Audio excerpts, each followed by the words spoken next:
Glória a Deus. Todos na bênção do Senhor.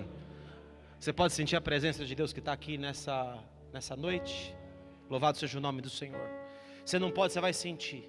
Uma das pessoas que Deus mostrou lá, a pastora do lugar ali, um culto de Assembleia de Deus, muitos testemunhos, hinos da harpa cristã, um culto diferente pra gente, testemunho 1, testemunho 2, aí a outra irmã vem contar o testemunho e pede mais um louvor, e vai testemunho a noite inteira, um testemunho aqui, outro testemunho ali e tal, e eu sendo impactado.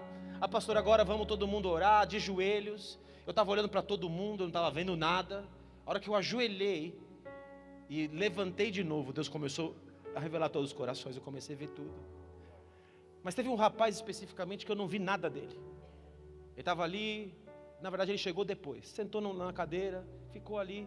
No final, as pessoas sendo curadas, uma glória, profecia rolando, um pastor sendo reativado no chamado dele, uma coisa maravilhosa, que ele tinha deixado o chamado por causa de uma decepção muito grande, Deus me revelou ele, comecei a falar, você deixou tal, tremendo, uma coisa gloriosa. Nós vamos ter um culto lá dia 17, na igreja desse pastor, que me chamou para pregar lá, quem quiser ir comigo, está convidado, 17, acho que é 17 de agosto à noite, no domingo à noite. A gente avisa você posteriormente, mas o que me chamou a atenção é esse rapaz. A pastora falou, ora por ele, porque ele falou que ele não consegue sentir a presença de Deus, por isso que me lembrou agora. Ele falou que não consegue sentir a presença de Deus, e a presença de Deus estava muito densa naquele lugar, a presença estava muito forte. E eu cheguei para orar por ele, eu coloquei a mão na cabeça dele, Deus me falou, o problema dele é o pai, o problema dele é que ele se desconectou com o pai, e ele tem dificuldade de enxergar o pai físico, logo ele tem dificuldade de me enxergar como pai espiritual. A desconexão dele comigo, com o pai, fez com que ele se desconectasse de mim. E eu falei, o que aconteceu entre você e seu pai? Aí ele disse, eu perdi o meu pai faleceu, mas enquanto meu pai esteve vivo, ele foi uma má referência para mim. Ele me ensinou coisas erradas, e eu amava muito meu pai, mas meu pai não foi uma referência para mim. Aí eu falei, então vamos liberar perdão sobre o seu pai? Você vem comigo liberando perdão sobre ele? Ele falou, vamos. E eu comecei a orar com ele, começou a liberar perdão, começou a falar. Aí eu falei, e agora, querido? O que você está sentindo? Aí ele falou, estou sentindo meu corpo pegar fogo. Eu estou sentindo a presença de Deus pela primeira vez na minha vida. E eu falei, glória seja dada ao nome do Senhor. O que eu quero dizer para você, queridos, é que Deus, Ele quer se manifestar a nós, mas às vezes a gente mesmo coloca bloqueios, ou o nosso coração, as nossas feridas, elas colocam bloqueios. Eu vou falar nessa noite sobre 2 Saúls. Os 2 Saúls são da tribo de Benjamim, e os 2 Saúls têm algo muito tremendo em dissonância um com o outro. São 2 Saúls, e o subtítulo dessa mensagem é Deus rejeita pessoas, não rejeita um povo inteiro. Ele não rejeita uma nação, uma tribo inteira, Ele não rejeita isso. Ele rejeita pessoas. E nós estamos aqui para não sermos rejeitados por Deus, amém? Você pode ser rejeitado por quem for, mas a pior rejeição que nós podemos ter é a rejeição do próprio Deus. Então eu quero te convidar nessa noite a viajar comigo aqui nas Escrituras. Eu vejo muitas pessoas perdidas, sem propósito, sem conexão. Perderam conexão com Deus, perderam identidade. Nós vemos uma geração onde os jovens não têm identidade. Nós conversamos já com vocês. É muito tremendo quando alguém encontra a identidade e, consequentemente, dentro dessa identidade, o propósito dele em Deus. O que Deus espera de cada um de nós? O que Deus espera de mim e de você? O que Deus quer de você de fato? Semana passada eu falei da chave da ciência na mão de alguns, e eles não acessam o céu, e impede que outros acessem. E falei, para que você tenha acesso ao céu, você precisa ouvir diretamente a voz de Deus. Às vezes você conhece as Escrituras de capa a capa, mas você aplica a lei, a palavra sem vida, ela é morta. A palavra sem ouvir a voz de Deus, ela se torna morta, ela se torna nada para você. Então Deus quer que você o ouça. Ele chamou o homem e a mulher para ter comunhão com Ele, e Ele precisa que eu e você entendamos propósito. Porque dentro do propósito, ou do chamado, ou daquilo que Ele espera de você, está Ele se revelando a você para transformar a sua identidade e moldar o seu caráter para viver tudo aquilo que Ele planejou. Eu vou deixar mais claro aqui durante o período que eu for falando, mas note aqui, abra sua Bíblia comigo em Romanos capítulo de número 8, versículo 28.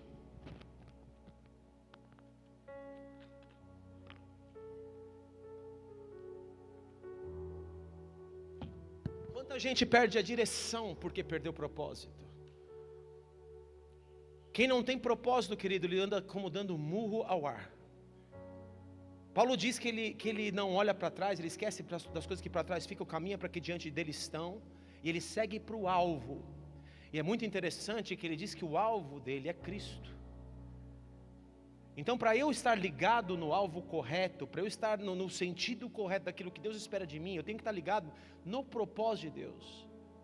Vou dizer uma coisa para você, queridos, Deus não muda propósito. Quem muda propósito ou sai do propósito sou eu e você. Se Deus falou algo com você, Ele te traçou um caminho, é nesse caminho que você tem que seguir, custe o que custar. Ah, mas e quando Deus não está falando? Quando eu não estou mais entendendo o que Deus quer? Será que Deus mudou o plano? Vou falar para você, queridos, Deus não é homem para que minta, nem filho do homem para que se arrependa. O que Ele disse para você, Ele vai fazer, Ele vai cumprir, Ele te deu uma direção. Eu escutei uma profeta de Deus, a Ana Mendes, dizer uma frase, ela falou assim: enquanto Deus não me dá uma outra direção, eu não saio da nuvem. Às vezes a gente quer procurar algo novo, é que nem Israel, já vou começar a falar um pouco aqui. Israel está lá, acabou de ver Moisés, milagres e milagres poderosos. Moisés abriu o mar, queridos. Ele julgou a nação mais poderosa da terra pelo poder de Deus, porque Moisés era conectado com Deus. Basta Moisés ir ficar 40 dias no monte. Quando Moisés volta, eles tinham construído um bezerro de ouro, obra das suas mãos, porque eles pensavam: esse Moisés, o que será que aconteceu com ele? Será que Moisés ficou louco? Será que Moisés perdeu a direção? O que será que aconteceu com Moisés? Será que Moisés morreu enquanto ele foi orar a Deus? E o povo, quer dizer, quer sempre um novo caminho. Então ele cria deuses com as suas próprias mãos.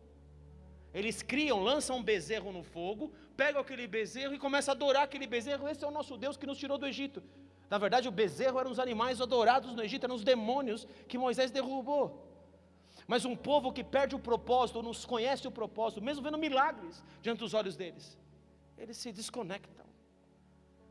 Qual que era o propósito de Israel, queridos? Sai da tua terra, da tua parentela para Abraão, vai para a terra que eu te mostrarei. Abraão chega nessa terra, Moisés vai levar o povo para essa terra de volta, a terra da promessa. Mas o povo não entra na terra da promessa, uma geração inteira não entra. Entram 2 homens, porque Deus escolhe, Ele trata pessoas, não trata povo inteiro.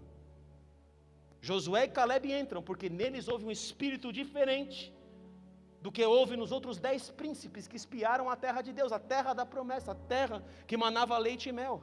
Até quando nós vamos deixar nossos pensamentos cochearem? É como Elias chega para o povo de Israel, a nação que deveria ouvir a Deus, e fala: até quando cocheareis entre 2 pensamentos? Se Deus é Deus, serviu. Se Baal é Deus, serve Baal então.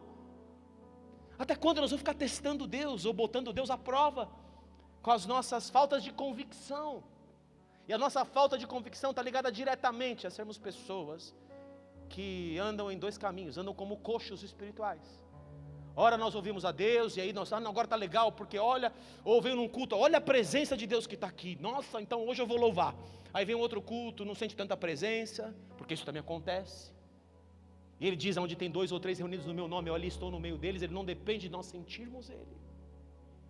Ele está aqui, eu sentindo ou você não sentindo. Deus não se move em alma, Deus se move no Espírito, porque Ele é Espírito. Posso ouvir um amém aqui, um glória a Deus? Ele quer ouvir o seu Espírito, Ele se relaciona com você no Espírito. Então se eu sinto, eu fluo. Se eu não sinto, eu não fluo. É claro que atrapalha. A gente às vezes atrapalha a Deus. Nós somos terríveis. Às vezes nosso coração, nossas mimimis, nossas coisas pequenas fazem com que nós não percebamos Deus. No versículo 28, ele vai dizer essa frase aqui, depois que saiu da boca do meu pai, o apóstolo Sam, ela mexeu comigo, e Deus quer que eu fale disso de novo, de uma outra forma, por um outro prisma. Eu preguei sobre propósito, um outro culto aqui. Eu quero dizer para você, queridos, que Deus tem insistido conosco aqui, de entendermos propósitos. Deus tem mexido comigo e com você. E que não é qualquer coisa que pode te tirar você e a mim do propósito de Deus. Nós precisamos entender essa verdade. Posso ouvir um amém aqui?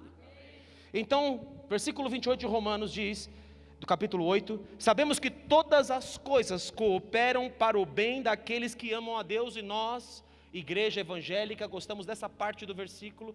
Tudo que acontece na minha vida, então, Deus, Ele é para o meu bem. Se acontece uma coisa ruim é para o meu bem, tudo é para o meu bem. Não, tudo o que acontece é para o nosso bem sim, mas para quem? Dos que são chamados segundo o propósito. Precisa haver propósito, aí sim todas as coisas vão cooperar para o bem daquele que anda no propósito de Deus, que é chamado de acordo com o seu propósito. Quantas pessoas, queridos, que eu vi propósito, mas deixaram propósito. O que dizer de Judas? Uma pausa aqui, o que dizer de Judas, meu amado? Judas estava entre os 12 apóstolos do Senhor. Judas era um eleito de Deus. Posso ouvir um amém aqui? Eleito, ele foi escolhido por Deus. Ele era eleito de Deus. Eleito é alguém que é chamado no meio de uma multidão. Você elege um presidente no meio de uma multidão. Você elege senadores, deputados, governadores no meio de uma multidão. São os eleitos. Eleito de Deus também é um processo de Deus. Ele chama, ele vai para o monte orar. E Deus fala para ele, olha, escolhe esse pelo nome. Judas foi um escolhido de Deus. Não só isso, como ele tinha uma promessa para o físico e para o espiritual tremenda. Deus coloca na mão de Judas o problema de Judas. Deus não tira os nossos problemas. Ele quer que nós vençamos os nossos problemas. Ele não tira os nossos problemas, então vou resolver tudo para você. Não. O Senhor deixa na mão de Judas a bolsa do dinheiro. Ele era o tesoureiro de Jesus. Qual era o problema de Judas? Como ele se relacionava com o dinheiro, como ele se relacionava com as finanças. Mas Judas começou como os outros apóstolos, porque Pedro, em Mateus 19, não precisa abrir, quando ele está falando com o jovem rico, para o jovem rico de entregar toda a riqueza dele, dar aos pobres, então teria um tesouro no céu, então vem e me siga, chamado de seguir Jesus. O jovem rico de cara rejeitou. O chamado que eu e você temos aqui de seguir Jesus, mesmo que nós não tenhamos visto, ou alguns de nós o viu em sonho ou visão, ele viu presencialmente, eles viram. E Pedro fala assim, aí o jovem rico vai embora, não aceita o chamado, nega o chamado no primeiro momento. Pedro na pesca maravilhosa, Deus falou, agora que você bombou, que seu emprego bombou, que as suas coisas, você ganhou riquezas, olha quantos peixes estão aí. Ele fala, então agora, deixa todo esse peixe aí, me segue, e vou fazer de você um pescador de homens, eu vou dar um propósito para você, Pedro. E o propósito para você não está ligado com o físico, mas o que você faz no físico aponta para o espiritual. Eu estou te dando um propósito, estou te mostrando que eu te treinei sua vida inteira, para você viver algo de Deus, que você vai entender lá na frente, que hoje você não entende.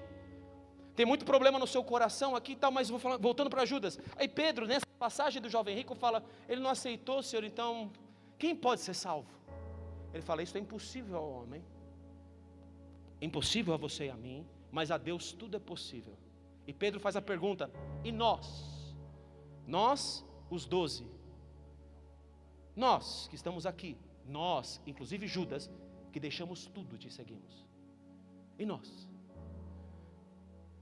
Ele fala assim, vocês, nessa terra aqui, vocês vão ter em pai, em mãe, em irmãos, que quem deixou tudo isso por amor a mim, vai ter aqui nessa terra uma recompensa, mas no porvir, no céu, eu estou te dando um propósito a vocês 12 têm uma promessa de mim, vocês vão se assentar em 12 tronos.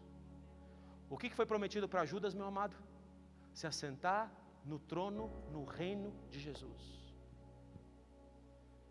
Judas era eleito, Judas viu os milagres de Cristo, viu cego ver, surdo ouvir, paralítico andar, ele viu o profético de Deus se manifestar, ele viu Samaria ser salva por causa de uma mulher, uma samaritana, ele viu a glória de Deus manifesta, ele tinha um plano, uma promessa de Deus no reino celestial, que é da onde vem propósito, é lá do céu, ele tinha aquilo lá, tinha um trono estabelecido para ele, só que por causa de coisas da terra, e porque ele perdeu o propósito de Deus, porque ele deixou a sua identidade ser misturada com as finanças, ele achou, mas Jesus não devia ser um rei, que deveria tirar o poder de Roma, ou ele começa a achar que ele sabe mais do que Jesus, como Pedro num determinado momento também achou, Ele fala: Senhor, essa mulher que está quebrando um vaso de perfume nos seus pés, uma adoração nos seus pés, mas esse dinheiro podia ser dado aos pobres. Olha o que ela está fazendo, uma loucura. Ele acha que ele tem um destino melhor para o dinheiro, e a Bíblia diz que ele falou isso não porque ele tivesse algum interesse nisso ou na mulher, mas porque ele era ladrão e a mão dele ia na bolsa. Ele perdeu o propósito quando perdeu a sua identidade. Vocês estão comigo, estão me entendendo aqui? Está entendendo a mensagem do Espírito Santo?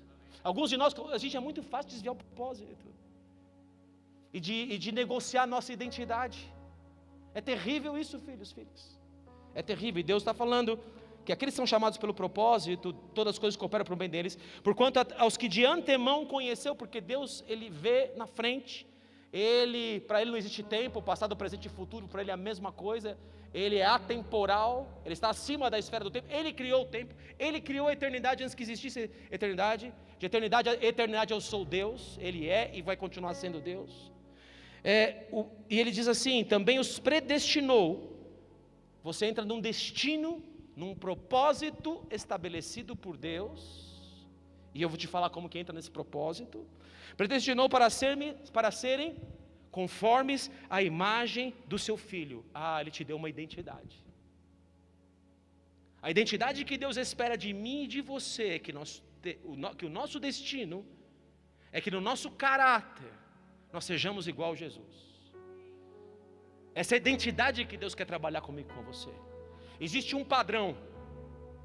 Jesus fala, a Bíblia fala em Hebreus capítulo 1, versículo 3, que Ele é a expressão exata do ser de Deus. Você pode dar um aleluia, glória a Deus? Ele veio demonstrar o amor, que nenhum homem então tinha visto amor como aquele. Ele veio demonstrar uma graça, apesar dos nossos erros. Ele veio mostrar misericórdia para aquele que devia para Ele. Ele veio mostrar um amor que nós não conseguimos compreender. Ele veio mostrar o que é amar o inimigo, é pedir perdão por aquele que persegue, é liberar perdão, falar: Senhor, perdoa porque eles não sabem o que fazem. Ele veio demonstrar que Deus é amor. A essência de Deus ela é demonstrada somente através de uma pessoa nessa terra. Essa pessoa é Jesus Cristo. Você pode discordar de um monte de coisa, mas você não pode discordar que não houve um homem na face da terra que tenha vivido o amor que esse homem viveu. Que não é homem, é Deus. Ele quer que você foi predestinado para ser conforme Ele. Quando você perde a imagem dEle e se transforma numa imagem de coisas que você almeja, que você quer, que você cobiça, ou quando você começa a fazer os seus planos vigorarem, não os planos de Deus, ou o que eu acho, o que eu penso, ou Descartes, eu penso logo existo, começa a ficar muito filosófico. O Evangelho de Deus é poder de Deus, queridos. Se o poder de Deus não se manifesta na sua vida, fique preocupado, porque você não está acessando o sobrenatural, e Deus é sobrenatural, e Ele se move em espírito, e as coisas de Deus se refletem na terra. Por isso que Felipe fala assim: Senhor, mostra-nos o Pai, em João capítulo 14, isso nos basta. E Jesus diz para ele: Felipe, você quer ver o Pai? Há tanto tempo eu estou com você, e você não reconhece a mim. Quem vê a mim, vê o Pai. Você pode dar um aleluia, glória a Deus? Você foi predestinado para ser conforme a mesma forma de Jesus. Se você estabelecer isso no seu coração, então o chamado, o propósito começa a ficar mais firme para você, e você começa a ficar mais firme dentro do propósito, não perde ele por qualquer linguagem, por qualquer detalhe, por qualquer probleminha. Esse é o ponto da mensagem. Porquanto aos que de antemão conheceu, porque Ele é onisciente, e Ele é presciente, na sua presciência Ele conheceu, também os predestinou para sermos a mesma forma da imagem do Filho, a fim de que Ele seja o primeiro, o primogênito entre muitos irmãos. E aos que predestinou, que deu um propósito, deu um destino, um predestino que já está estabelecido no céu, que eu e você precisamos descobrir. João Batista descobre esse princípio. Quando perguntam para ele em João capítulo 1, você é o Cristo? Você é o profeta? Quem é você, João Batista? Ele fala: eu não sou o Cristo, eu sou a voz do que clama no deserto, preparai o caminho do Senhor. Eu sou o que a Bíblia diz ao meu respeito, e que eu entendi em destino, de que eu sou aquilo que Deus predeterminou para eu ser a voz do que clama no deserto, para endireitar os caminhos. Arrependei-vos porque está próximo o reino dos céus, e fazer as pessoas acessarem aquilo que elas tinham que acessar, o destino delas que está em Cristo. Aleluia, glória a Deus. É por isso que João Batista veio. E você veio para quê, queridos? Nós temos um propósito que é para toda a igreja, que nós participamos e acessamos essa dimensão de destino. Falamos no começo. Nós temos que ir por todo mundo, pregar o evangelho a toda criatura, e para as comunidades, para as nações. Aliás, Deus tem falado comigo recentemente sobre uma nação em específico. Aí eu falei, acho que isso aqui é para o futuro. Ele voltou a noite passada, ou a retrasada, e me visitou de novo e falou, é essa nação. Eu quero que você vá para lá. O Paulo teve uma visão, ele queria ir para um lugar e queria para outro. Deus falou, passa para Macedônia. Eu tenho um plano contigo na Macedônia, aleluia. Eu tenho um propósito, eu tenho um destino para você. Entra em mim que você vai viver o melhor dessa terra. Você vai viver o melhor propósito. E melhor propósito significa que tudo vai bem. Paulo naufrágio muitas vezes, em perigo entre irmãos, sendo apedrejado por irmão, mas Deus guardando ele por causa do propósito. Paulo era um homem de propósito, querido. Esse é um dos Saús que eu vou falar nessa noite. Paulo chamava Saul antes de chamar Paulo. Saulo.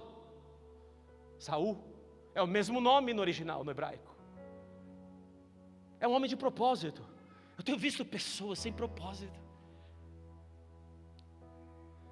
Às vezes me gera uma indignação, porque o acesso de Deus é para todos nós, indistintamente.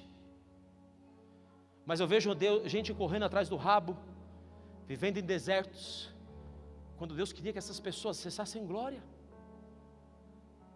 Tem pessoa que entrega uma profecia, no dia seguinte se cumpre. Tem pessoa que se entrega uma profecia, demora séculos para se cumprir, ou às vezes nunca se cumpre. E se Deus não faz acepção de pessoas, qual é a diferença de um que recebe uma profecia e anda nela, e o outro que recebe uma profecia e fica parado nela? E nunca acontece. É como a nação de Israel, não entrou na terra da promessa porque não creu. Então ele continua dizendo, e aos que predestinou, a esses, versículo 30, chamou. Há um chamado de Deus para cada um de nós. Deus não faz acepção ou distinção de pessoas. Você tem um chamado, você que está aqui. E aos que chamou, a esses também justificou. O chamado vai até um certo ponto, ele chama pessoas. Se a pessoa vai ser justificada, a justiça de Deus, o poder de Deus, o caráter de Deus vai se manifestar nela ou não, depende de uma pequena variável, chamada fé. Você não atinge o reino espiritual, a não ser pela fé. Por isso essa é a razão que muitos são chamados, mas poucos são escolhidos. Muitos são chamados, mas poucos, Deus pode dizer, esse é meu eleito. Eu elegi esse aqui. Com esse aqui eu posso contar. Chova canivete aberto, caia 1000 ao meu lado, 10.000 à minha direita, eu não serei atingido, aleluia. Por quê? Porque tem propósito, tem chamado, exerce o chamado. Não está aí titubeando, cocheando entre dois pensamentos, se Deus é Deus eu vou servir, mas o Baal também pode oferecer coisa, meu Deus do céu. Só tem um que manifestou a presença, a graça de Deus, esse um chama-se Jesus Cristo de Nazaré. Não existe outro, queridos. Estou falando de religião, estou falando de Jesus, o Deus encarnado, aquele que veio representar a figura do Pai, aquele que veio trazer a visão real do que é amor. A lei era sombra, Jesus é a expressão exata. Você pode dar aleluia e glória a Deus? Deus que se manifestar, Ele mandou o próprio Filho. E o diabo queria tirar a identidade dele. Se você é filho de Deus, então manda essas pedras transformarem em pão. Se você é filho de Deus, manda acontecer isso ou aquilo. O diabo trabalhando a identidade dele. Mas ele não foi na tentação do diabo para mostrar que ele era filho. Dessas pedras você pode fazer pão. Ele fala, não só de pão viverá o homem, mas de toda palavra revelada que sai da boca de Deus. O que me alimenta é a palavra de Deus, é Deus em si. Eu não sou alimentado de qualquer desejo da minha carne, então agora eu quero esse pãozinho quente. Ou como fez Esaú, irmão de Jacó, os dois filhos de Isaac. Esaú foi lá, o irmão mais velho, o irmão mais novo, Jacó, chega lá e fala assim, me dá aí o seu, eu te fiz um guisado gostoso aqui, ó. Você vai alimentar sua carne, Vagnão, você vai gostar. É só você me dar sua primogenitura, a sua herança em Deus. É só você me dar aquilo que Deus preparou para você. É só você me dar o celestial que eu te entrego o carnal. Quer? E Esaú falou, eu quero. Quantos de nós cristãos estamos nos vendendo por um pratinho de lentilha, por qualquer detalhezinho? Queridos, é gente que não tem propósito, porque não tem identidade. E você foi predestinado para ter identidade. Nós somos semelhantes a quem aquele a quem nós adoramos. Ele diz no Salmo 115, 16 ou 116, 15, eu sempre confundo, mas não precisa, depois você vê na sua Bíblia aí. Ele diz uma frase: não orai para aquele que tem boca e não fala, tem olhos e não vê, tem ouvido e não ouve. E ele diz que isso nitidamente são estátuas, é idolatria. Não ora para quem uma estátua que você não pode ouvir, não pode ver, não pode falar. Isso aí não adianta nada. Tornem-se semelhantes, ou seja, cego, surdo e mudo, àqueles que o adoram. Você é a semelhança daquilo que você adora. Se de fato você adora Jesus, se de fato você adora Deus, você se parece com Ele. Por isso que eu já expliquei várias vezes para você, Isaías olha para o trono, e ele percebe que ele é um homem de lábios impuros e habita no meio de um povo de impuros lábios. E ele contempla a glória de Deus e os anjos dizendo: Santo, Santo, Santo. Toda a terra está cheia da sua glória. Ele acessa esse lugar celestial em Deus. Ele acessa propósito em Deus. E para você viver propósito, há de haver transformação dentro de nós. Então sai um serafim dos anjos que tem que cobrir o rosto diante de Deus. Tal é a glória de Deus. Com uma tenaz na mão, um ganchinho, pega a brasa viva, vem, toca a boca dele, transforma ele num dos maiores profetas que já existiram.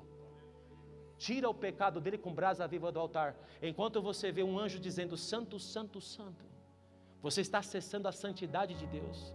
E aquilo que você vê em Deus transforma você aqui na terra. Queima a sua boca, queima a sua mente, queima o seu pecado. Por que o povo não parece com Deus? Porque o povo não adora Ele, não busca Ele, não chega nele.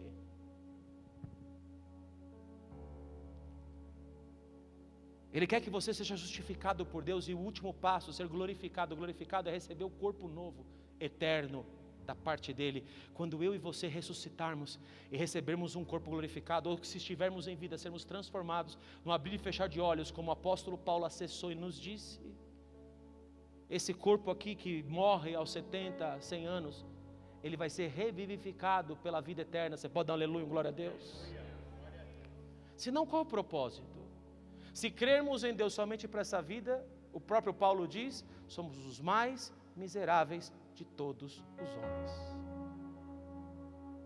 Que miséria você achar que você vai viver 70 anos e daqui a pouco acabou. Ou que você evoluiu de uma ameba para se tornar isso. Você já viu como você é bonito, como seu irmão é bonito? Se a gente tivesse evoluído do nada, talvez a gente não fosse bonito assim. O ser humano é uma beleza do céu. A Bíblia diz que Deus criou o homem à sua imagem e semelhança. Você pode dar um aleluia, um glória a Deus? Você vê como você é lindo, como você é linda? Pastor, hoje eu olhei no espelho e não achei não. Querido, estou falando, você é lindo, você é imagem e semelhança do Criador dos céus e da terra. Que diremos, pois, à vista dessas coisas? Se Deus é por nós, quem será contra nós? Aquele que não poupou o seu próprio filho, antes por todos nós o entregou, porventura não nos dará graciosamente, repita comigo, graciosamente, de graça, não nos dará de graça com Ele todas as coisas? Não é por obras, não é por esforço, é na graça que você entra a viver o sobrenatural de Deus. Por mim e por você, como Ele disse para Pedro, é impossível. Mas para Deus tudo é possível, pela graça de Deus. A lei veio por Moisés, a graça e a verdade, dá aleluia, veio por Jesus Cristo nosso Senhor. João capítulo de número 1. Graça e verdade Ele veio trazer, ninguém viu verdade antes, era sombra. Com Jesus é a verdade manifesta, aleluia. Faz Pilatos pirar o que é a verdade. Pergunta retórica, porque ele não queria a resposta. Jesus disse que Ele é a verdade. Eu sou o caminho, não existe um. Eu sou o caminho, a verdade e a vida. Eu sou. E quem vem a mim, vem ao Pai. Quem conhece a mim, conhece o Pai. Eu sou a revelação do Pai. Para conhecer o Pai tem que passar por mim. Quem tentará acusação contra os eleitos de Deus? É Deus quem o justifica. Um eleito entra dentro de graça. No capítulo 9, Paulo vai continuar discorrendo sobre isso. E ele vai mostrar que eleito não é eleito para sempre. Ele vai mostrar que nós podemos perder a nossa eleição. E não é porque daqui 4 anos vai ter uma outra eleição. Nós podemos perder a eleição eterna. Você está comigo aqui? E eu declaro aqui nessa noite que nenhum de vocês vai perder a eleição eterna em nome de Jesus. E é por isso que está sentado nessa cadeira aqui nessa noite. Para você não perder a eleição. E para Deus ter o prazer de eleger você. Deus só pode se eleger, já adiantei e vou adiantar de novo, pela fé, ponto final. Não existe outro caminho para você se tornar um eleito. Não tem obra que você possa fazer. A obra que você vai fazer, os seus pensamentos vão te levar para o caminho de morte. E ele vai dizer isso aqui: digo a verdade em Cristo, versículo 1, o apóstolo Paulo está dizendo: em Cristo não minto, testemunhando comigo no Espírito Santo, um dos 3 seres da Trindade, a minha própria consciência. O que eu estou falando é verdade dentro de mim, a minha consciência está dizendo a mesma coisa. Tenho grande tristeza e incessante dor no coração, porque eu mesmo desejaria ser anátema, maldito, separado de Cristo, indo para o inferno, por amor de meus irmãos, meus compatriotas, os judeus, segundo a carne. Eu queria morrer pelo meu irmão, e que é uma verdade de amor que só Cristo teve, e Paulo está vivendo ela. Eu já disse que isso aqui é uma coisa tão difícil, que eu já disse para você, eu não vou mentir para você, eu ainda não vivo esse versículo, mas eu vou vivê-lo. Porque isso é a expressão exata do ser de Deus. Alguém que queira se tornar maldito por amor a uma outra pessoa, por amor a um povo. Se eu morrendo e indo para o inferno vai salvar todo esse povo, eu aceito. É muito duro, muito difícil, muito aquém do nosso amor tão miserável, tão egoísta, tão egocêntrico que temos hoje. São israelitas, está falando deles, dos irmãos, pertence-lhes a adoção de filhos, também a glória de Deus, glória. As alianças, Deus fez aliança no Monte Sinai e depois a outra aliança. A legislação, as leis, o culto, as promessas. Eles são um povo predestinado, o povo de Israel, o povo judeu. Predestinado. Deles são os patriarcas, Moisés, Abraão, José, Jacó. Deles descende o Cristo, da tribo de Judá, descende o Cristo. Nós cantamos aquele leão da tribo de Judá. Segundo a carne, o qual é sobre todos, Deus bendito para todos sempre, amém. Não pensemos que a palavra de Deus haja falhado, porque nem todos os de Israel são de fato israelitas. Nem todo mundo que está na igreja é de fato o povo de Deus. Choca. Se na nação de Israel nem todo judeu era israelita, na igreja nem toda pessoa é de fato de Deus. Para ser de Deus, realmente Deus tem que exercer o que Jesus exerce. Nem por serem descendentes de Abraão são todos seus filhos, não é porque nasceram da carne de Abraão. Mas em Isaque será chamada a tua descendência. Isaque era o filho da promessa. Abraão andou pela carne e teve Ismael com a concubina, mas Isaque era o filho de Sara, estéril, e de um Abraão amortecido, porque ele era o filho da promessa. Isto é, estes filhos de Deus não são propriamente os da carne. Está comigo aí? Não adianta você falar eu sou de Deus e viver na carnalidade. Isso não é filho de Deus. É simples assim, difícil assim. Está vendo como o diabo quer afetar a identidade? Qual a identidade está preocupado? Com a sua identidade de filho. O filho anda em propósito. Mas devem ser considerados como descendência os filhos de propósito, os filhos de promessa. Alguém que recebeu destino, predestino de Deus. Alguém que entrou dentro de uma dimensão sobrenatural e não vive da dimensão humana. Porque a palavra da promessa é essa, para Sara e para Abraão: por esse tempo eu virei e Sara terá um filho. E Deus não está nem aí para a ciência, não está nem aí se o homem pode ter filho ou não, se a mulher pode ter filho ou não, se é estéril ou se não é estéril, Ele não está nem aí. E não ela somente, mas também Rebeca, ao conceber de um só, Isaque nosso pai, e ainda não eram gêmeos, Jacó e Esaú, nascidos, nem tinham praticado o bem ou o mal, para que o propósito de Deus, quanto a ser eleito, Deus queria eleger um deles, ou os dois, quanto à eleição, prevalecesse, não por obras. Repita comigo: eleição não é por obras. Está vendo aqui? Não por obras, mas por aquele que chama. É Deus que chama. E fora dito a ela, porque Deus na sua presciência já viu aonde ia dar os dois meninos, quem era joio e quem era trigo, quem pertencia a Deus e quem não estava nem aí para as coisas de Deus. Deus da mesma forma está elegendo dentro da igreja e está elegendo hoje, filhos. Escute o que eu estou te dizendo. Ele já está separando o joio de trigo. E eu declaro em nome do Senhor Jesus que há trigo aqui, não há joio aqui, em nome de Jesus. O joio tem a aparência de trigo, mas ele não carrega a semente, ele não carrega a palavra dentro dele. Como está escrito: amei a Jacó, porém me aborreci de Esaú. Por quê? Porque eu contei já, usando o Vagnão aqui, Esaú foi aquele que vendeu a primogenitura, o celestial, o propósito, por nada, por um pratinho de qualquer coisa. No final aqui do capítulo, a partir do versículo 28, olha que interessante. O que me tira do propósito, o que me coloca no propósito, está escrito aqui, versículo 28. Antes ele está dizendo no 25: chamarei povo meu aquele que não era povo. Chamarei os gentios, aqueles que não conheciam o evangelho, povo meu. Chamarei aqueles que estão nas nações perdidos, sem propósito. Eu vou dar um propósito para eles. E eles vão amar o meu propósito. Enquanto o meu povo senta na minha mesa e tem negado o meu propósito. Está cheio de Esaú, que nega propósito, ou nunca teve propósito, ou nunca entendeu direito as coisas de Deus.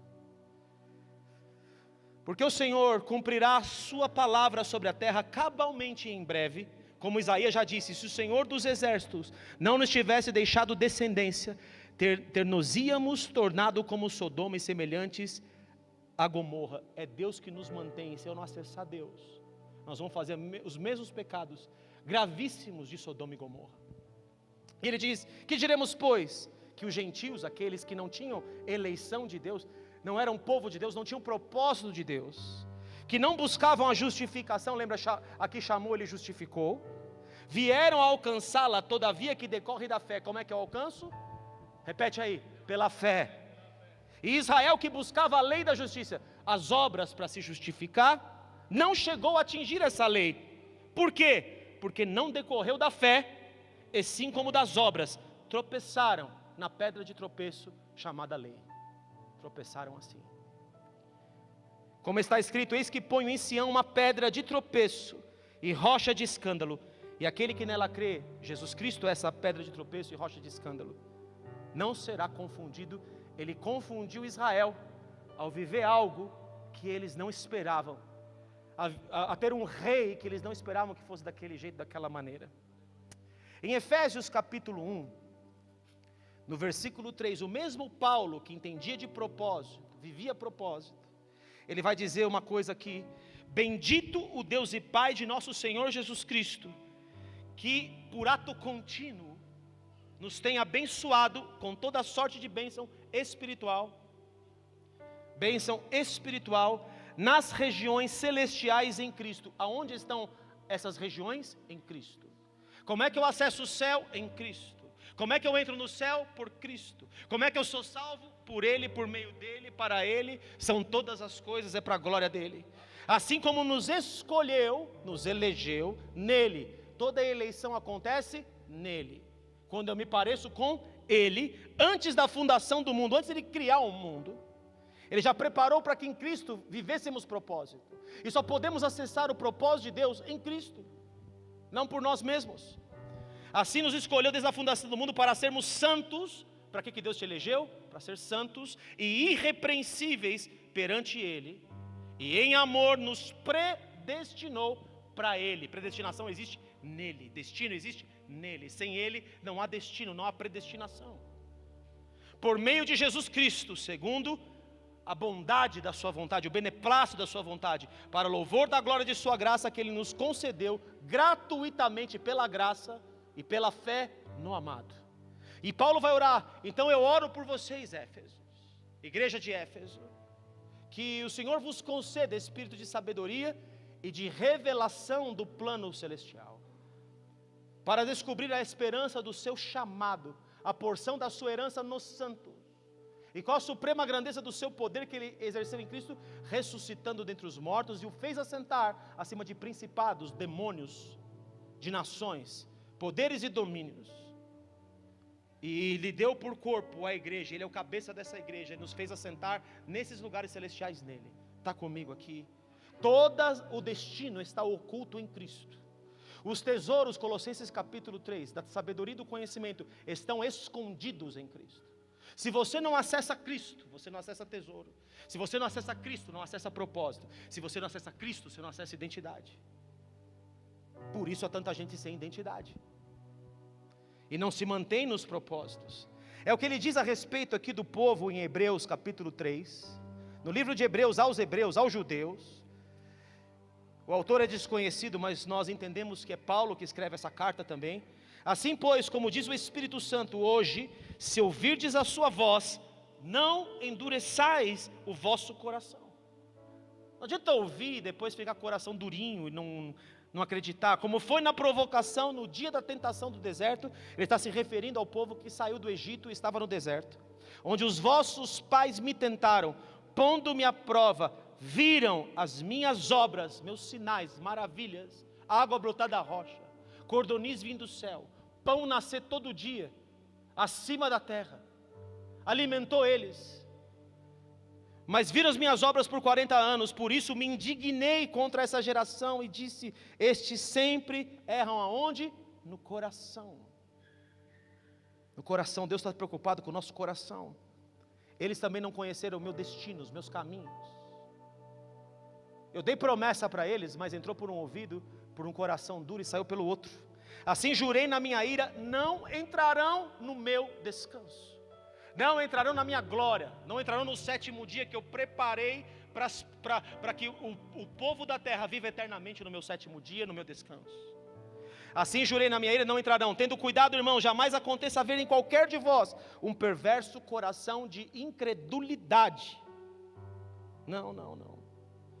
Que vos afaste do Deus vivo. O que me afasta de Deus? O que me tira da eleição? Incredulidade. Falta de fé nas suas mais diversas formas.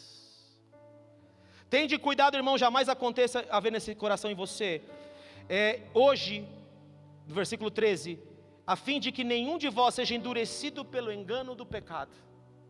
O que nos endurece é o pecado, que nós queremos as coisas da carne, que nós tanto queremos, desejamos e cobiçamos. Enquanto diz, de novo no versículo 15, hoje se ouvirdes a sua voz, não endureça o seu coração, como foi no dia que me provocaram. Ora, quais os que tendo ouvido se rebelaram? Não foram de fato todos que saíram do Egito por intermédio de Moisés? Todos eles se rebelaram. A rebelião é quando eu não ando na fé do propósito, na fé de Cristo, e não me deixo ser transformado por Ele. Isso é rebelião. E contra quem se indignou nos 40 anos? Não foi contra os que pecaram, cujos cadáveres caíram no deserto e nunca acessaram o propósito de Deus. E contra quem jurou que não entrariam no seu descanso, senão contra os que foram desobedientes? Vemos, pois, que não puderam entrar por causa da incredulidade.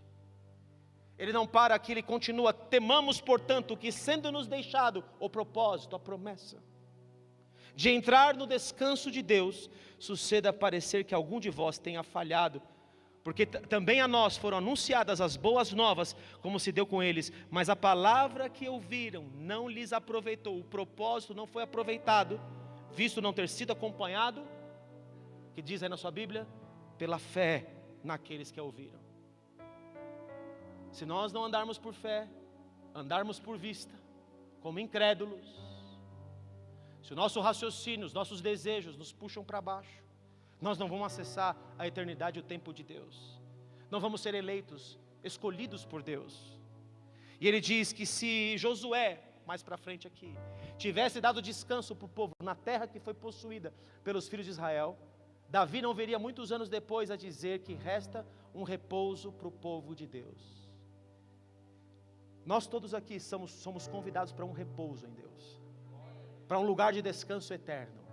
Não é descanso, é ficar lá na rede, é descansar das suas obras da terra, é descansar em Deus e fazer obras com um corpo sobrenatural glorificado, um corpo que não se cansa, que não se fatiga, um corpo glorificado, porque o propósito final do chamado é a glorificação do nosso corpo. É por isso que em Mateus capítulo 13, abra lá comigo, Mateus 13, nos últimos versículos do capítulo de Mateus, número 13, você vê, às vezes as pessoas, elas banalizam, se acostumam, elas esquecem, por isso perdem propósito, chamado, tantas coisas. Tendo Jesus proferido estas parábolas, retirou-se dali, e chegando à sua terra, terra dele, ensinava-os na sinagoga dos judeus, de tal sorte que se maravilhavam e diziam: de onde lhe vem esta sabedoria? E estes poderes miraculosos? Não é este o filho do carpinteiro? Vamos ver a humanidade de Jesus, os detalhes de Jesus. Não é este o filho do carpinteiro? Não se chama sua mãe Maria, e seus irmãos Tiago, José, Simão e Judas? Não vivem entre nós todas as suas irmãs? De onde lhe vem, pois, tudo isso? E escandalizavam-se nele. Ele foi pedra de escândalo para eles. Lembra que a gente leu ali? Jesus, porém, lhes disse: não há profeta sem honra, senão na sua terra e na sua casa. E não fez ali muitos milagres, por causa da incredulidade deles. Às vezes Deus tem que levar o profeta para outros povos, porque as pessoas que andam com ele não o honram e perderam o propósito. Às vezes Deus tem que espalhar, porque as pessoas esquecem muito fácil do Deus que tirou elas do Egito, do Deus que abriu o mar. Eu notei algumas coisas aqui desse povo. Não entram por incredulidade, pecado, falta de fé. Viram milagres de Deus, abriu o mar, mas o milagre não foi suficiente para eles crerem em Deus, crerem no propósito. Quando estavam incertos sobre Moisés, eu já citei isso hoje, esqueceram o propósito e fabricaram ídolos para guiar a eles. Murmuravam por soberba, eram críticos. Quem é esse Moisés aí? A própria irmã de Moisés é Miriam. Ué, Deus não fala com a gente também? Críticos, acusadores, levianos. O pior problema de Israel foi a sua murmuração. Foram entregues a serpentes no deserto. Se igualaram a Moisés. Ué, Deus também não usa o nosso incensário que nós usamos dentro do templo? No tempo que eu vou ficar obedecendo Moisés?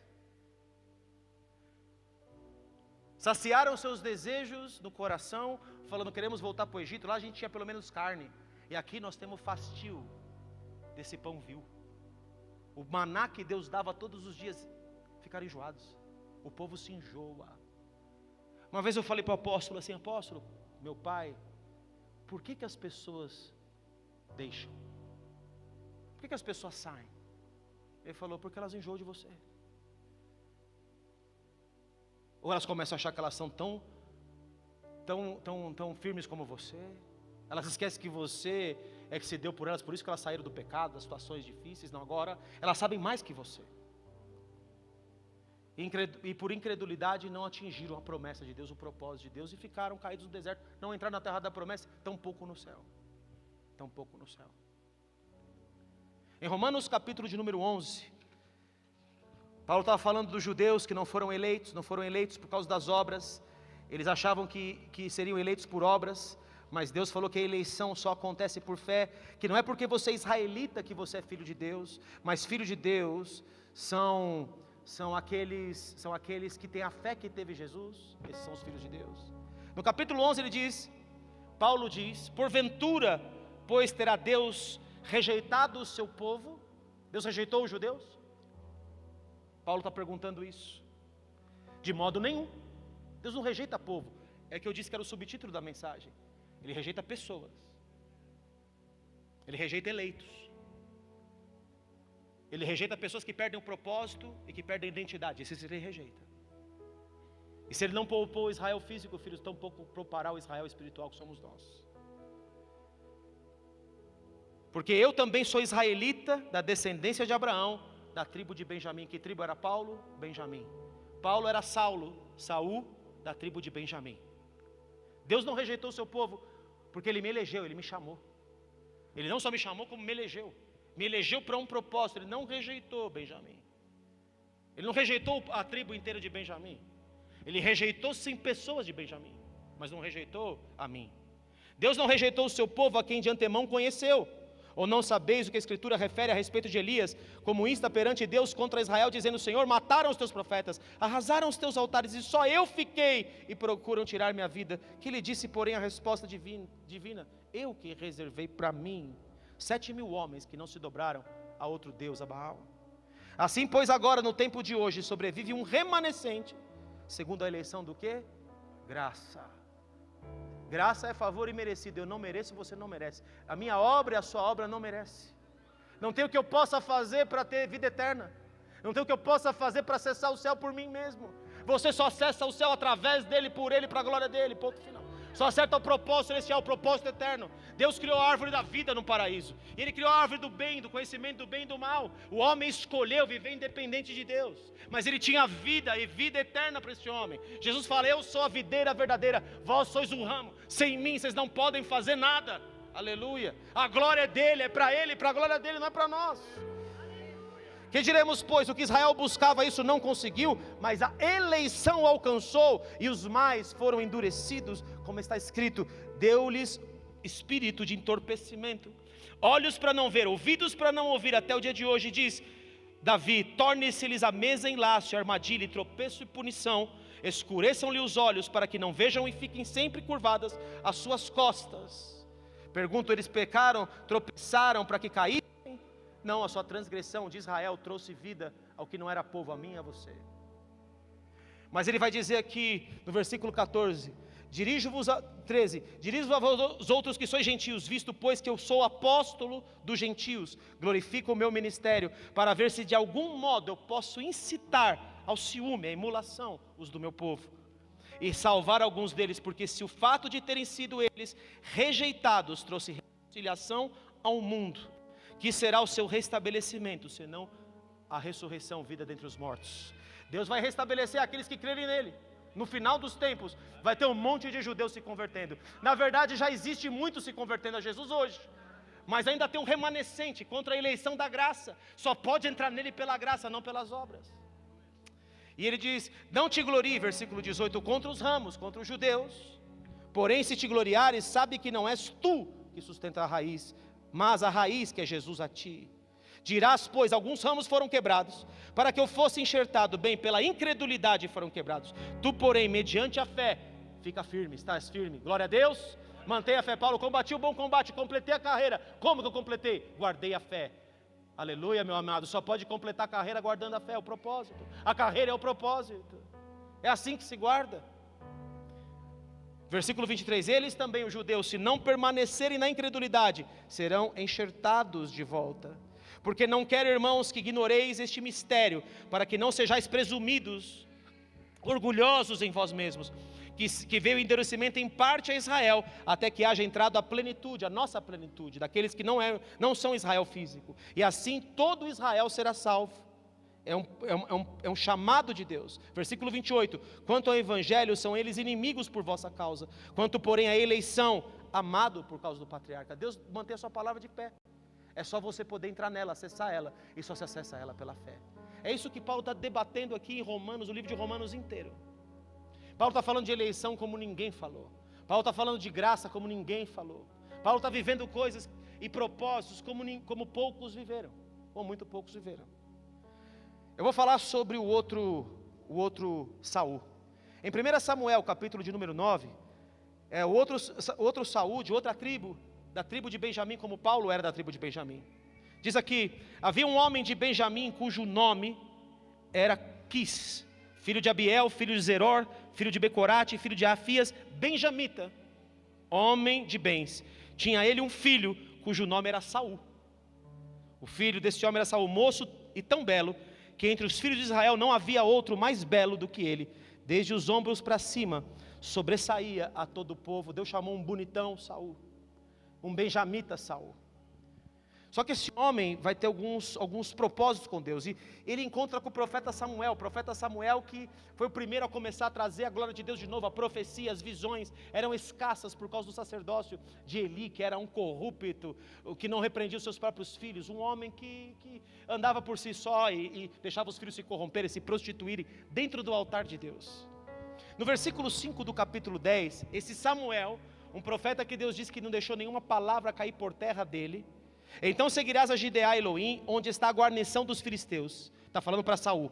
E há de ser que entrando na cidade encontrarás um grupo de profetas que descem do alto, precedidos de saltérios, tambores e flautas e harpas, e eles estarão profetizando.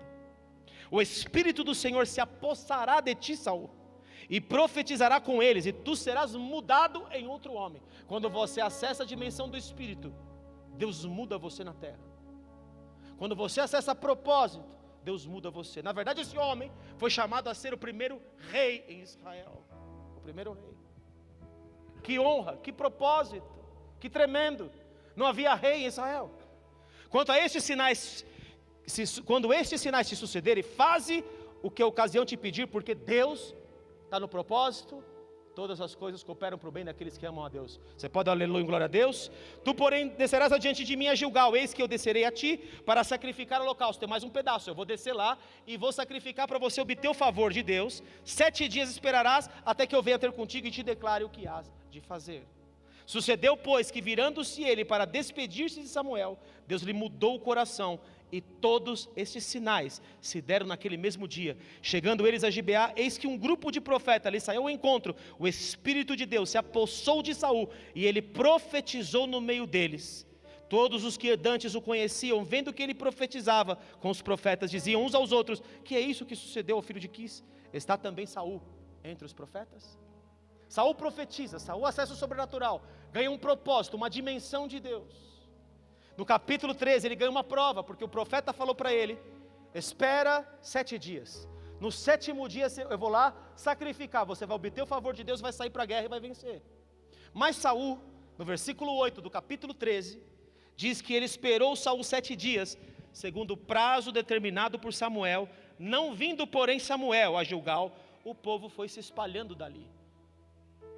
Então disse Saul: trazei-me aqui o holocausto, as ofertas, e ofereceu o holocausto. Mas mal acabaram de oferecer o holocausto, eis que chega Samuel.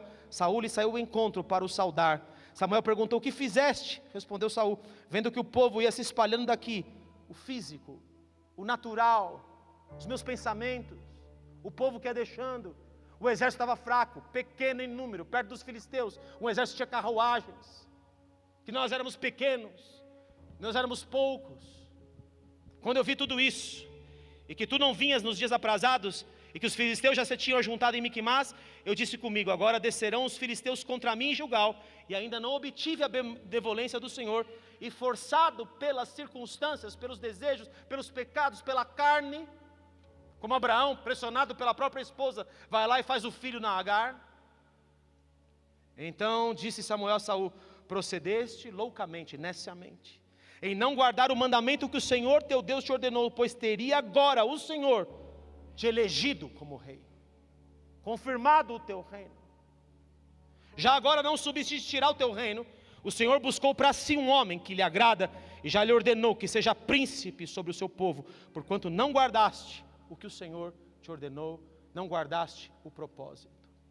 No capítulo 15 ele tem outra chance, e o profeta fala para ele acabar com os amalequitas, porque os amalequitas destruíram as crianças, as mulheres, os deficientes, entraram por trás do exército. Deus falou: vou riscar do nome, do mapa, os amalequitas.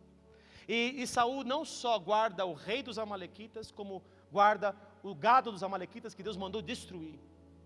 E no versículo 22 Samuel diz para ele: porém Samuel disse: tem porventura o Senhor tanto prazer em holocaustos e sacrifícios, quanto em que se obedeça a sua palavra? Eis que obedecer é melhor do que o sacrificar, e o atender melhor do que a gordura de carneiros. Deus quer obediência em fé, porque a rebelião é como o pecado de feitiçaria, e a obstinação, que é o desejo ardente, é como a idolatria e culto aos ídolos do lar. ele rasga a roupa do profeta, o profeta cumpre o propósito de Deus, mata o rei Agag, ele não só poupa o rei, como poupa todo o gado. O profeta executa o plano de Deus e fala: passou de você o reino. Assim como se rasgou a minha veste, o reino de Deus passou de você, eu rejeitei Saul. Na sequência disso, você sabe quem se levanta? O homem segundo o coração de Deus, chamado Davi, para fazer conforme a sua vontade. Você pode dar um aleluia, um glória a Deus? Assim como era Davi, era um outro Saul. Já falei para você que o Paulo era um Benjamim. Estou encerrando a palavra, me dá mais 5 minutos. Em 1 Samuel, em Atos capítulo de número 9, tem um homem, um fariseu de fariseus, um homem zeloso da lei, que andava nas obras, e esse homem perseguia a igreja de Cristo, perseguia o corpo de Cristo. Por isso é muito ruim perseguir, irmão. Por isso é muito ruim falar mal do corpo. Por isso é muito ruim falar mal um do outro. A maledicência, não herdarão os reinos de Deus os que maldizem, os maledicentes. No capítulo de número 9 de Atos, Saulo, respirando ainda ameaças e morte contra os discípulos do Senhor, dirigiu-se ao sumo sacerdote. Ele pediu cartas para as sinagogas de Damasco, a fim de que, caso achasse alguns que eram do caminho de Jesus Cristo, que estavam no propósito de Deus, assim homens como mulheres os levassem presos a Jerusalém. Seguindo ele estrada fora, ao aproximar-se de Damasco, subitamente uma luz do céu brilhou ao seu redor, e caindo por terra, ouviu uma voz que lhe dizia: Saulo, Saulo, por que me persegues? Quem persegue cristão, persegue Cristo, o próprio Cristo. Ele perguntou: quem és tu, Senhor? E a resposta foi: eu sou Jesus, a quem tu persegues. Mas levanta-te e entra na cidade, onde te dirão o que te convém fazer. E ele vai, chega diante do sacerdote Ananias, está cego. A sua visão estava totalmente errada, eu tenho que bloquear a sua visão. O seu propósito é o propósito errado, eu tenho que parar o teu propósito. Tem gente sendo parada no propósito, porque a sua visão de Deus está errada. Sansão tinha a visão errada de Deus, buliu com o pecado, Deus arrancou a visão dele, ficou cego e sem força. Quando nossa visão, nosso propósito não está sendo entendido, nós nos tornamos cegos.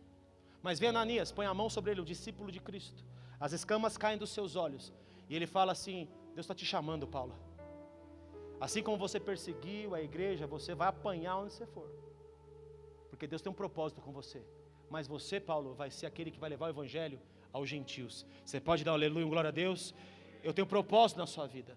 Paulo, por esse propósito, queridos, os irmãos chegam para ele: olha, vão fazer isso com o dono desse cinto, vão prender ele em Jerusalém. Então Paulo, não vai para Jerusalém porque vão prender você lá, não faça isso, Paulo, com você mesmo. Paulo fala: o que vocês fazem quebrantando o meu coração? Eu não estou pronto somente para ser preso por Cristo, eu estou pronto a morrer por Ele. Eu estou pronto a tudo por Ele. O meu propósito é Ele, eu estou nele. Se Ele quiser que eu morra, eu vou morrer. Na verdade, morrer para mim é lucro, é o que Paulo fala. Mas eu prefiro estar com vocês, porque aqui eu vou receber galardão, vou receber tesouros nos céus, se eu escolher. Então eu estou escolhendo, porque Jesus, quando Ele foi arrebatado, ouviu voz inefável no céu, que não é lícito ao homem pronunciar. Quando Ele foi arrebatado lá, Ele ouviu coisas do Senhor que Ele não podia dizer, propósitos. E Jesus deve ter falado para ele assim: Paulo, escolhe, você quer ficar aqui comigo ou você quer voltar para a terra? E ele disse para Jesus: eu quero voltar, porque é ali que tem galardão para mim, e é ali que eu estou cumprindo o seu propósito. Não acabou o seu propósito. Que homem tremendo. Em Atos capítulo 23, ainda sobre Paulo, Atos capítulo 23, que ele está diante dos sacerdotes que estão querendo pegar ele, no versículo de número 11, na noite seguinte, o Senhor, pondo-se ao lado dele, disse, Jesus se pôs ao lado de Paulo: você está no meu propósito, você vai ver Jesus, querido. Você está no propósito, você vai enxergar Ele. Vai enxergar Ele aonde Ele estiver, em vários lugares. E Ele disse: coragem, pois do modo porque deste testemunho a meu respeito em Jerusalém, que te prenderam, assim importa que também o faças em Roma. Eu vou levar você em Jerusalém, você vai ser preso em Jerusalém. Vão querer matar você em Jerusalém. Esses irmãos que você quer morrer por eles, eles querem matar você. Eu vou tirar você dali, não só dali, eu vou te levar para Roma. No meio do caminho, aí Atos 28, tem o desdobrar dessa história, estou encerrando aqui. Em Atos 28, no versículo 16, diz assim: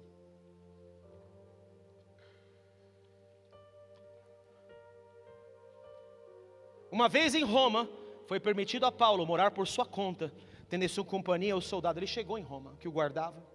3 dias depois ele convocou os principais dos judeus. E quando se reuniram, quem que ele convocou? Os principais dos judeus. Ele amava tanto agora que ele fez as coisas erradas, que agora ele está querendo se doar de qualquer jeito por eles. Está seguindo o plano de Deus, o propósito de Deus até o fim. Eu não vou testemunhar só em Jerusalém, eu vou testemunhar em Roma. Onde for para testemunhar, eu vou testemunhar. Contra os costumes, 3 dias depois, convocou os principais judeus, e quando se reuniram lhes disse: varões e irmãos, nada havendo feito contra o povo, não pequei contra os costumes paternos dos judeus. Contudo vim preso desde Jerusalém, entregue nas mãos dos romanos. Olha o que ele vai dizer agora: os quais, havendo me interrogado, quiseram soltar-me, sob a preliminar de não haver em mim nenhum crime passível de morte. Diante da oposição dos judeus, senti-me compelido a apelar para César. Os romanos queriam liberá-lo, ele falou: não, eu tenho que ir para Roma. O propósito de Deus é que eu esteja em Roma. Eu não estou pronto somente para ser preso, eu estou pronto para morrer. Seja aqui, seja em Roma, eu vou cumprir o propósito de Deus. Se Deus está chegando no final dos meus dias, é meu lucro.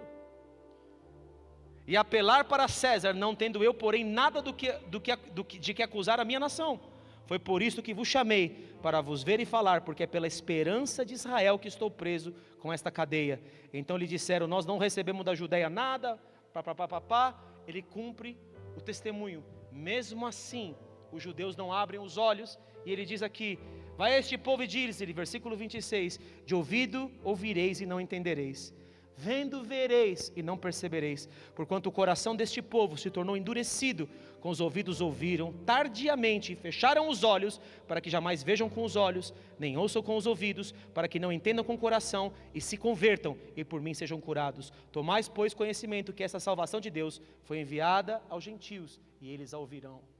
Quando o povo que se é destinado não quer ouvir, endurece o coração, perde propósito, escolhe coisas dessa vida, o Senhor tem que continuar com outros. Eu quero dizer para você que nenhum de vocês aqui, em nome de Jesus, se perderá. Quero dizer, foi meu clamor hoje, quando Deus me falava essa palavra. Meu clamor é que eu não perca nenhum dos filhos por falta de propósito, porque esqueceram o propósito, porque se acostumaram com os milagres. Vocês viram milagres, gente, vários. Vocês viram a gente entrar dentro de lugares aí, as pessoas, o paralítico andar, cego ver, vocês já viram tudo isso. Será que os milagres de Deus não são suficientes para nós? Será que a gente mostrar propósito também não é suficiente para nós? Será que nós vamos nos perder no caminho por causa das nossas idiosincrasias, nossos probleminhas, nossas circunstâncias, como Saul perdeu o chamado, não foi eleito, porque Deus queria elegê-lo, porque ele não prestou atenção? Eu quero dizer uma coisa e declarar sobre vocês são pessoas de propósito, em nome de Jesus. Eu estou aqui para te ajudar no seu propósito, em nome de Jesus. Eu estou aqui como um dos ativadores. Eu e minha esposa somos ativadores de ministros. Nós levantamos ministros, sacerdotes para Deus. Nós enviamos pessoas para as nações, para as comunidades. Nós vivemos o propósito do céu e vamos viver ainda muito mais. Todavia, se aqui nessa casa não tiver a honra do profeta, eu honro o meu profeta, meu pai, o apóstolo Issan. Se não tiver a honra do profeta, nós não vamos viver nada. Você não está aqui porque caiu de paraquedas. Ninguém cai de paraquedas. Deus, na sua presciência, Ele ordenou que você estivesse aqui nessa noite para ouvir essa palavra. Ele já viu esse dia. Ele está falando com gente aqui que Ele fala: eu tenho propósito com você, eu tenho propósito com você. Eu quero fazer coisas na sua vida, eu quero te alinhar com o céu, eu quero que você viva o sobrenatural de Deus. Eu quero que você saia do natural. Eu quero que o sobrenatural fale mais alto para você do que o físico. Eu quero que a vida que Deus deu, ela seja plena em você. Jesus é a videira, é a árvore da vida que estava no paraíso. E Ele quer que você tenha a vida e vida eterna, mas esse caminho foi fechado por Deus, quando o homem escolheu viver independente de Deus. Quando comeu da árvore da ciência, do bem e do mal, da lei, quando ele escolheu viver pela lei. E Deus falou: você quer a lei? Toma a lei, homem. Então prova para mim que você é bom. E a Bíblia diz que não há bom, não há um sequer, não há justo, não há um que obedeça. E todos nós fomos chamados por uma coisa chamada misericórdia. Ele vai usar de misericórdia para nós que éramos gentios, que não conhecemos a Deus. Misericórdia é: você deve, mas eu não vou cobrar de você. Isso é misericórdia. Eu não vou imputar o erro. Você foi pego matando uma pessoa. A lei nesse país é que quem matou é pena de morte. Eu estou te absolvendo da pena de morte, isso é misericórdia. Embora eu tenha sabido que você, a arma do crime, estava tudo presente aqui, eu vou exercer misericórdia. Deus exerce misericórdia para um povo que éramos nós, que não tínhamos Deus, que era um povo gentil, estranho às alianças de Deus, a tudo isso que foi dado aos judeus. Deus dá esse privilégio a nós, mas Ele diz que no final esse privilégio será dado para o judeu também, para que todo mundo entre no reino dele por um caminho, chamado misericórdia. Favor de Deus, graça de Deus pela fé. Só assim nós vamos cumprir o propósito de Deus. Posso ouvir um amém aqui, queridos? Curva sua cabeça um instante enquanto a gente louva ao Senhor, em nome de Jesus.